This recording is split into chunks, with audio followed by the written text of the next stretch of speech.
কাজ শুরু করে দিতে আজকে তো বৃষ্টির জন্য কাজ করতে পারলাম। সকালে 6টার সময় গেছি। কয়টা করছে? হ্যাঁ, বেশ কয়েকটা 50% মতো হয়ে গেছে। সরি বাবা, সরি আবার লাগছে নাকি? 50% মতো হয়ে গেছে। কত দিন 55, 50, 45 মাহবুব ভাই খুব ভালো একটা লোক দিচ্ছে, খুব ভালো কমাতে আছে। এত সুন্দর কাজ সহকারে, মানে এত স্টেট এত স্টেট বোর্ডিং করতেছে আমাদের মেন রোডের উপরে। কত লোক করছে ও এরকম পায়, এরকম দেখা দেখা হয়েছে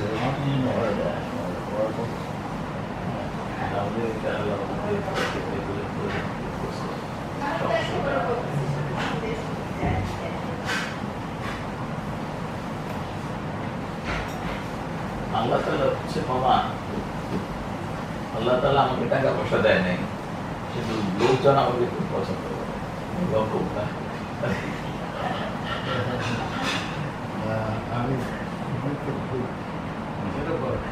আমি সেলিম ভাই আমার বললাম না মামা, আমার প্রতিটি ইয়ের মুহূর্তে মেয়েদের ছেলে মেয়ে বিয়ে দিলাম, আমার কিন্তু কিছু জিনিস ভাবতেই হয়নি। আমি তো ওই দিন বিকাল পর্যন্ত বাইরে আমার প্রধানমন্ত্রী প্রোগ্রামে, আমি সেলিম ভাই কি করছে না করছে, কোথা থেকে কোন খাবার কি হবে, এই কয়েক হাজার লোককে খাওয়ানো, এটা একটা মানে ইয়ে ব্যাপার ছিল। ম্যানেজ করছেন আমি আল্লাহ আমার এখন হ্যাঁ আমার তো দাওয়াতে বিয়েই ছিল আড়াই হাজার, সেই আসছে যে সূত্র সেই আসবে ওরা অফিস টফিস পিডাব্লিউডি আর্কিটেকচার ডিপার্টমেন্ট, আমলা সচিবই তো আসছে প্রায় 20-25 জন। আমি কিন্তু জিনিসটা হচ্ছে যে ম্যানেজ করে, আমি তো মান সম্মান না গেছি আল্লাহ লোকে ঢল দেখে গেছি, কিন্তু আল্লাহ রহমতে হ্যাঁ, কিন্তু পুরো জিনিসটা আপনি তৈরি করছেন আমার ম্যানেজমেন্টটা এত ইয়ে করে যে কিভাবে হয়েছে। আমি অনন্যাটাও সেলিম ভাই ইয়েটাও অনন্ত তো তাও অন্য জায়গায় যে ওই বাসায়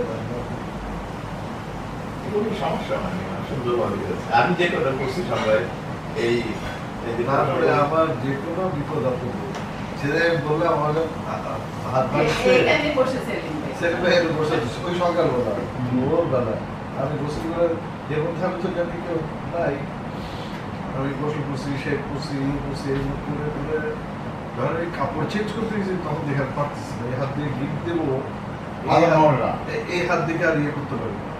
এতক্ষণ তো আমি হাতটা ভার করে উপর ধরে রেখে এক হাত দিয়ে সব করছি, লাগছে ঠিক আছে থাকে একটু রেস্ট। যখন কাপড় চেঞ্জ করার সময় অটোমেটিক্যালি এটা ধরতে গেছি, তখন দিকে আর পারতেছি ব্যথা হয়ে গেছে, তখন যে ওই ভেজা কাপড়ে বেড়েছে আমার মনে কিছু একটা প্রবলেম হয়ে গেছে, দেখে চলে যাচ্ছে ওদিকে, তারপর আবার একটু আবার একটু দাঁড়ানো, তারপর বলতো আপনি ট্রেনিং পান নাই, অথচ আপনার 3টা ফ্র্যাকচার। হ্যাঁ টের পাইছে বাবা, আপনি আমার জানের উপর যে যাচ্ছে আমি তো সহ্য করে যাচ্ছি, আমি ভাবলাম যে ঠিক হয়ে যাবে, ঠিক আপনি এটা জানতে দিয়ে যাচ্ছেন না, আপনি হ্যাঁ একটা ভেজালে করছিলেন। সৎ ভাই অনুমানটা ঠিকই করছে বুঝছেন, কিন্তু ওনার মুভমেন্ট থেকে ওনার চেহারা থেকে বোঝা যাচ্ছে না যে এরকম কিছু একটা। আমি চিন্তা করলাম আমার স্বপ্ন যেভাবে আজকে ওঠে, ও বেচারা আমি জানি রাত্রে ঘুমায়নি, ইয়ে করে এখন ওকে বলা মানে লাফে উঠে একটা দুর্ঘটনা ঘটবে, ইয়ে করবে, মানে একটা আর একটা ইয়ে হয়ে যাবে। আমি হাত ভেঙে তো বেঁচে আছি, কিন্তু ওইটা আমার মারাত্মক হয়ে যেত সত্যি বলে, এগুলো আমার মাথায় আসছে। যার জন্য বেশি ইয়ে করে বলা যাবে না, আমি খুব ক্যাজুয়ালি ইয়ে করবো, এটা হ্যান্ডেল করবো।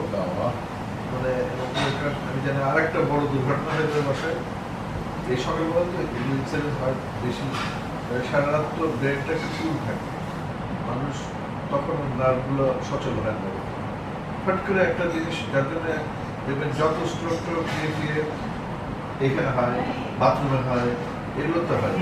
বাথরুমে এত অ্যাক্সিডেন্ট বেশি হয় না। বাথরুমে এই যে বয়স্ক লোকরা আমাদের জানাশোনার ভিতরে কয়েকটা কেস বাথরুমে কয়েকটা কারণ আছে। বাথরুমে